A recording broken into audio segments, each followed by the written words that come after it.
The world is becoming much more dynamic, and companies cannot really have everything internally.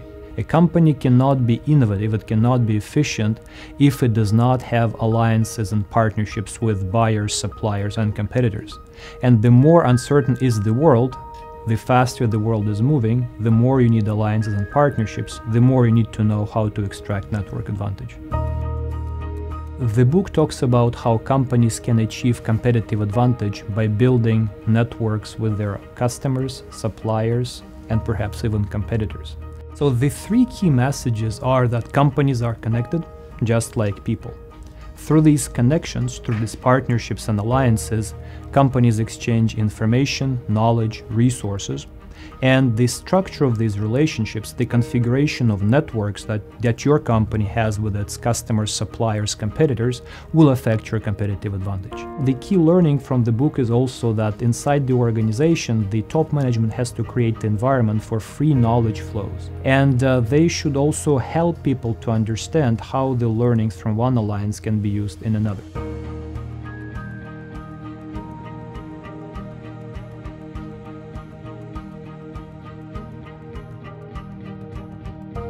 We talked about many companies who are successful in extracting network advantage. For example, we talk about Apple, we talk about Toyota, we talk about Samsung, we talk about Northrop Grumman, we talk about smaller companies such as Floating Power Plant, which is a very interesting company. It has more alliance partners than it has employees. And we're covering a variety of different geographical regions. We talk about companies in Asia, in the Middle East, in Europe, and in the United States. The book consists of two parts. The first part of the book are the descriptions and the theories. The second part is the roadmap to building an effective alliance network. So the book is very practical because you can take this book, do the exercises, and come up with an alliance strategy at the end.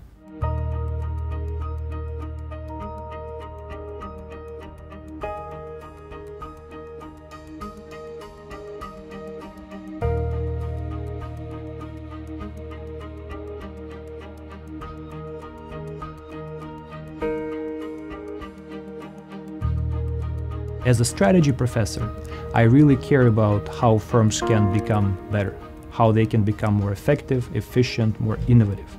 And I've been teaching this over the past 10 years. But also what's important for me is to see how firms can achieve all these goals by collaborations. This book is a product of an academic alliance. It's academic collaboration between the three co-authors. Myself, Andrew Shipilov, I'm based at INSEAD Fontainebleau, Tim Rowley, based in Canada, University of Toronto, and Henry Greve, INSEAD Singapore. By working across the countries and across the continents, we have created a product which can help people to understand how to collaborate better. We've been writing this book over the past 5 years by teaching the ideas of alliances, networks to the executives, to the MBA students, executive MBA students, and working with clients. And for us, the key excitement about writing this book was how our academic ideas could come to light and how they could help executives to make their companies better, how they could help executives to increase value for their shareholders, and how at the end of the day they can actually impact the world. And for the academics, this is the most important thing. We'd like our ideas to be useful, impactful, and we want to learn how they could change the world.